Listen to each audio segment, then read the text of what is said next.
சங்கீதங்களின் புஸ்தகம் 109 அதிகாரத்திலே 21 வசனத்தை நாம் வாசிக்கலாம். ஆண்டவராகிய கர்த்தாவே, நீர் உமது நாமத்து நிமித்தம் என்னை ஆதரித்து உமது கிருபை நலமான வழியினால் என்னை விடுவித்தருளும். இங்கே சொல்லப்படுகிறது சங்கீதம் தாவீதின் சங்கீதமாக இருக்கிறது. அதை நாம் ஆரம்பித்து இந்த சங்கீதம் 109 அதிகாரத்தை ஆரம்பத்திலிருந்து நாம் பார்க்கும் பொழுது அநேக காரியங்களை தாவீது சொல்லுகிறார். அதை நாம் பார்க்கிறோம். துன்மார்க்கருடைய வாயும் கபட்டு வாயும் எனக்கு விரோதமாய் திறந்திருக்கிறது. கள்ள நாவினால் என்னோடு பேசுகிறார்கள். பகையுண்டாக்கும் வார்த்தைகளால் என்னை சூழ்ந்து கொண்டு முகாந்திரம் இல்லாமல் என்னோடு போர் செய்கிறார்கள். என் சிநேகத்திற்கு பதிலாக என்னை விரோதிக்கிறார்கள். நாமும் ஜெபம் பண்ணி கொண்டிருக்கிறேன். இதை நாம் பார்க்கும்போது சங்கீதக்காரன் தாவீது சுற்றி இருக்கிற மனிதர்களை குறித்தும் அவரோடு கூட இருக்கிற உறவுகளை குறித்தும் அவரோடு கூட இருக்கிற பழகுகிற ஜனங்களை குறித்தும் அவர் சொல்லுகிறார். நான் அவர்களை சிநேகிக்கிறேன், ஆனால் அவர்கள் என்னை பகைக்கிறார்கள். இங்கே 21 வசனத்தை நாம் வாசிக்கும் பொழுது, ஆண்டவராகிய கர்த்தாவே, நீர் உமது நாமத்து நிமித்தம் என்னை ஆதரித்து. எனக்கு பிரச்சனைகள் வருகிறது, போராட்டங்கள் வருகிறது, பாடுகள் வருகிறது, நெருக்கங்கள் வருகிறது. ஆனாலும் நான் நம்பின மனிதர்கள் எல்லாம் என்னை ஆதரிக்கவில்லை.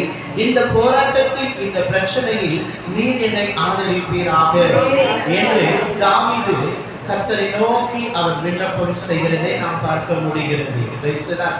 சொல்லப்படுகிறது ராக தலைவனுக்கு ஒப்புவிக்கப்பட்ட தாவீதின் சங்கீதம் என்று சொல்லப்படுகிறது. இன்றைக்கு கர்த்தருடைய வார்த்தை கேட்டுக்கொண்டிருக்கிற அன்பு தேவ ஜனங்களே, உங்கள் வாழ்க்கையிலே நீங்கள் இன்றைக்கு உங்கள் சுற்றி இருக்கிற மனிதர்கள், உறவுகள், ஜனங்கள், அவர்கள் மீது நீங்கள் அன்பு வைக்கலாம், சிநேகம் வைக்கலாம். ஆனால் அதற்கு பதிலாக அவர்கள் உங்களை பகைக்கலாம். உங்களுக்கு விரோதமாக பலவிதமான வார்த்தைகளை அவர்கள் பேசலாம். உங்களிடத்தில் நேரே பார்க்கும் பொழுது நன்றாக பேசுவார்கள். நீங்கள் அவர்களை விட்டு விலகி போன பிறகு உங்களை குறித்து அவர்கள் அவதூறு வார்த்தைகளை, புள்ளி ஸ்டாப் வைக்கிற வார்த்தைகள், கமா போடுகிற வார்த்தைகள், ஏதாவது ஒரு வார்த்தைகளை பேசி நம்மை பகைப்பார்கள். அதே நேரத்தில் வேதம் சொல்கிறது, சங்கீதக்காரன் தாவீது இப்படியாக சொல்லுகிறார்கள், எனக்கு இவ்வளவு பிரச்சனை மத்தியிலே, போராட்டத்தின் மத்தியிலே கர்த்தாவே நீரே என்னை ஆதரித்தார்கள். ஒருவேளை இன்றைக்கு மனிதர்கள் உங்களை சுற்றி இருக்கிற மனிதர்களும் உறவுகளும் ஜனங்களும் உங்களை பகைக்கலாம். உங்களுக்கு விரோதமாக அவர்கள் போர் செய்யலாம். உங்களுக்கு விரோதமாக தங்கள் நாவினால் அவர்கள் இச்சகம் பேசிக் கொண்டிருக்கலாம். உங்களுக்கு விரோதமான பொய்யான வார்த்தைகளை அவர்கள் தூற்றிக் கொண்டிருக்கலாம். ஆனாலும் கர்த்தருடைய வார்த்தை சொல்லுகிறது, அப்படிப்பட்ட ஒரு சூழ்நிலையிலே கர்த்தர் உங்களுக்கு ஆதரிப்பார்கள். உங்களுக்கு அவர் ஆதரவாக இருப்பாராக. உங்களுக்கு அவர் ஆதரவு கொடுக்கிற தெய்வம். அந்த 21 வசனத்தை நான் வாசிக்கும் பொழுது, ஆண்டவராகிய கர்த்தாவே, நீர் உமது நாமத்தை நிமித்தம் என்னை ஆதரித்து. மனிதர்கள் உன்னை ஆதரிக்காமல் போகலாம். உன் பிரச்சனை நேரத்திலே மனிதர்கள் உன்னை ஆதரிக்காமல் போகலாம். உன் போராட்டத்தின் நேரத்திலே உறவுகள் உன்னை ஆதரிக்காமல் போகலாம். இந்த நெருக்கமான நேரத்திலே உன்னை சுற்றி இருக்கிற ஜனங்கள் உன்னை ஆதரிக்காமல் போகலாம்.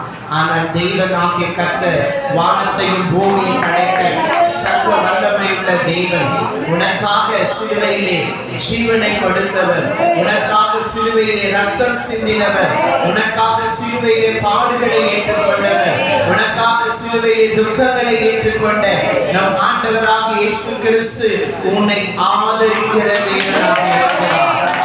உன்னை ஆதரிக்க யாரும் இல்லை என்று கலங்காதே. உன்னை ஆதரிக்க தேவன் இருக்கிறார். உன் பிரச்சனையில் உன்னை ஆதரிக்க யாரும் இல்லை என்று சோர்ந்து போகாதே. உன் பிரச்சனையின் மத்தியிலே உன்னை ஆதரிக்கிற தேவன் ஒருவர் இருக்கிறார். அவனோடு கூட இருக்கிறார்.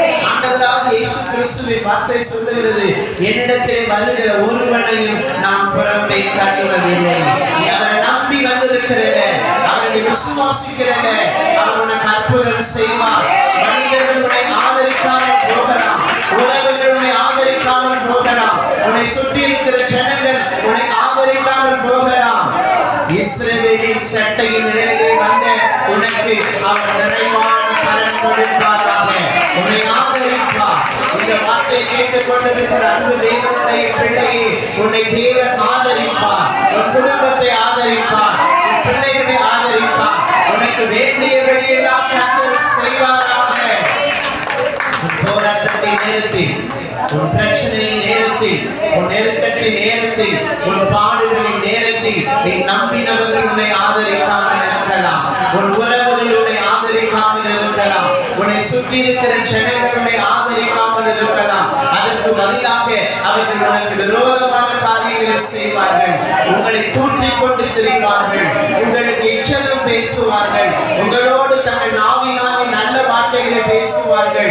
நீ அந்த இடத்தை விட்டு போனவுடனே அவர்கள் உனக்கு விரோதமாக இச்சகம் பேசுவார்கள். இதை எல்லாம் பார்த்து நீ சோர்ந்து போகாதே, நீ கலங்காதே, நீ திகையாதே. உன் தேவன் உன்னை ஆதரிக்க வல்லவராக இருக்கிறார். அவர் உன்னை ஆதரிக்கிற தேவன். அவர் உன்னை கைவிடாதிருப்பார். உன்னோடு கூட இருப்பார். அவர் உன்னை விட்டு விலகுவதும் இல்லை. அவர் உன்னை கைவிடுவதும் இல்லை. உன்னோடு கூட தேவனாகிய கர்த்தர் ஆதரித்து உன்னை நடத்துவாராக. வாசிக்கலாம். சங்கீதங்களின் புத்தகம் 54ஆம் அதிகாரம் 4ஆம் வசனத்தை வாசிக்கலாம். இதோ இதோ தேவன் எனக்கு சகாயர். ஆண்டவரின் ஆத்துமாவை ஆண்டவரின் ஆத்துமாவை ஆதரிக்கிறவராக இருக்கிறார். உன் ஆத்துமாவிலே, உன் இருதயத்திலே இன்றைக்கு என்ன வேதனையோடு இருக்கிற, என்ன பிரச்சனையோடு இன்றைக்கு உன் ஆத்துமாவில் வந்திருக்கிற, உன் ஆத்துமாவை ஆதரிக்கிற தேவன். உன் ஆத்துமா வேதம் சொல்லுகிறது சங்கீதத்தில் இடத்துல, உன் ஆத்துமாவிலே பலன் தந்து உன்னை தைரியப்படுத்துகிற தேவன். கலங்காதே, திகையாதே. உன் ஆத்துமாவிலே உனக்கு ஒரு ஆதரவை கொடுப்பார். என்ன போராட்டங்களை நினைத்து, என்ன பிரச்சனைகளை நினைத்து, என்ன பாடுகளை நினைத்து, உன் வாழ்க்கையை குறித்து இன்றைக்கு உன் ஆத்துமாவிலே பலவிதமான சோர்வுகளோடு, உன் ஆத்துமாவிலே பலவிதமான பாரத்தோடு இருக்கிறாயா? கர்த்தருடைய வார்த்தையை கேட்டுக் கொண்டிருக்கிற அன்பு தேவ ஜனங்களே, உன்னை ஆதரிக்கிறவர் ஒருவர் இருக்கிறார். மனிதர்கள் உன்னை கைவிட்டாலும் கர்த்தர் கைவிட மாட்டார்.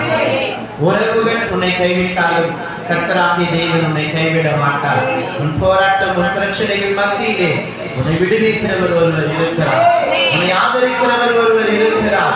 உன்னை கைவிடாது இருக்கிற தேவன் ஒருவர் உன்னோடு கூட இருக்கிறார். மனிதர்கள் எல்லாம் உனக்கு போராட்டங்கள் வரும் பொழுது, பிரச்சனைகள் வரும் பொழுது உன்னை விட்டு தூரமா போயிடுவாங்க. நீ நம்புறவங்க தெரியுமா? இன்னைக்கு நம்பி நம்பி நம்ம பேசுறது தெரியுமா? அவங்க எல்லாம் உங்களை விட்டு தூரம் போயிடுவாங்க. ஆனா கர்த்தர் உன்னை கைவிடாது. உன்னை கைவிடாதே. உனக்கு யார் ஆதரவு இல்லை என்று கலங்காது. இந்த போராட்டத்துல எனக்கு யாரும் ஆதரவு இல்லையே, இந்த பிரச்சனையில எனக்கு ஆதரவா யாருமே இல்லையே, எனக்கு ஆதரவா ஒரு வார்த்தை பேச ஆள் இல்லையே என்று கலங்காதே. ஆதரவாக இருக்கிற தேவன் அவர் உன்னோடு கூட இருக்கிறார். வேதம் சொல்கிறது, ஆபிரகாமை கர்த்தர் சந்திக்கும் பொழுது ஆபிரகாமுக்கு தேவன் தரிசனமானார். தரிசனமாகி அவர் சொன்ன வார்த்தை என்ன தெரியுமா? நான் சர்வ வல்லமை உள்ள தேவன். என்ன சொன்னாரு? நான் சர்வ வல்லமை உள்ள தேவன். சர்வ வல்லமை உள்ள தேவன் என்றால் என்ன அர்த்தம் என்றால், அவரால் செய்ய முடியாத அதிசயமான காரியம் ஒன்றும் இல்லை. எத்தனை பேர் விசுவாசிக்கிறீங்க? உங்களோடு கூட இருக்கிற தேவன் எப்படிப்பட்டவர்? அவர் சர்வ வல்லமை உள்ளவர். அவரால் கூடாத காரியம் ஒன்றுமே இல்லை. அவரால் செய்ய முடியாத அற்புதம் ஒன்றுமே இல்லை. வேதம் சொல்லுகிறது, ஆராய்ந்து முடியாத பெரிய காரியங்களை, எண்ண முடியாத அதிசயங்களை அவர் செய்வார். கிரகிக்க கூடாத பெரிய காரியங்களை செய்கிறது. உனக்கு முன் குறித்ததை எப்படியும் அவர் நிறைவேற்றுவார். அவர் சொல்லியும் செய்யாதிருப்பாரோ, வசனித்து நிறைவேற்றாதிருப்பாரோ, சொன்னதை செய்யும் அளவும் உன்னை கைவிடாத தேவன் அவர் உன்னோடு கூட இருக்கிறார். உனக்கு ஆதரவு கொடுப்பார். மனிதர்கள் உனக்கு ஆதரவு கொடுக்காமல் போகலாம், உறவுகள் உனக்கு ஆதரவு கொடுக்காமல் போகலாம். நீ நம்பி இருக்கிற தேவனாகிய கர்த்தர் உனக்கு ஆதரவு கொடுப்பாராக, நீ நடத்துவாராக, கர்த்தருடைய ஆசீர்வதிப்பாராக. நாம் தேவனில் இருக்கலாம்.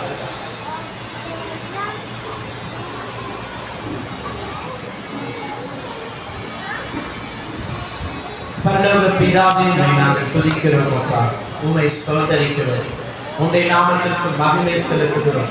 துதிகன மகிமையை உமக்கு செலுத்துகிறோம் அப்பா. ஆதரிக்கிற தேவனே உம்மை துதிக்கிறோம் அப்பா. மனிதர்கள் மீது அன்பு வைத்திருக்கிறவரே உம்மை ஸ்தோத்தரிக்கிறோம் அப்பா. இன்றைக்கு இந்த ஸ்தலத்தில் ஏறெடுக்கப்பட்ட ஒவ்வொரு ஜெபங்களுக்கு ஆண்டவரே உடைய கண்கள் திறந்தவர்களும் இந்த செவிகள் கவனிக்கிறவைகளுமாய் இருப்பதற்காக ஸ்தோத்திரம் அப்பா. இன்றைக்கு உடைய பிள்ளைகள் உடைய சமூகத்திலே வந்து ஜெபித்த ஒவ்வொரு ஜெபங்களுக்கு நீ பதில் கொடுத்ததற்காக ஸ்தோத்திரம் அப்பா. உம்மை நாங்கள் துதிக்கிறோம் அப்பா. இந்த நாளிலே உடைய பிள்ளைகள் ஒவ்வொருவருக்கும் தெய்வனாகிய கர்த்தர் அதிசயம் செய்வீராக, அற்புதம் செய்வீராக, ஆதரிப்பீராக, வழி நடத்தும். இயேசு கிறிஸ்துவின் நாமத்தில் பிதாவே, ஆமென்.